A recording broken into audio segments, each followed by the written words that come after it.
Hello investors! Here's our technically speaking trade ideas and commentaries for the week. Profit taking occurred at the start of last week's trading session and it further accelerated post-Carina typhoon fiasco. The sell-off caused the break of the uptrend channel that formed from the low of June. Despite the PSEi rebounding on the last trading day of last week, it still ended lower week on week. From here, we anticipate that the index may consolidate before it proceeds with its next move. Up or down? Only the market will dictate. For this week's trade ideas, we're featuring Jollibee Foods Corporation.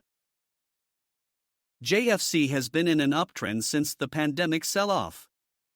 Right now, it is consolidating near the support of its uptrend channel and is trading at 228.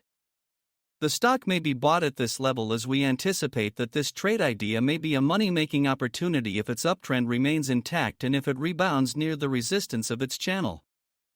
We estimate that it could rally back to 273.80, where its February 29, 2024 high was. For risk management, place your stop level below the support of the channel at 215.40. Like these ideas? Take action and log into your BDO Securities account today. If you're a newer investor or trader, be sure to also check out our educational content on our website and our social media channels.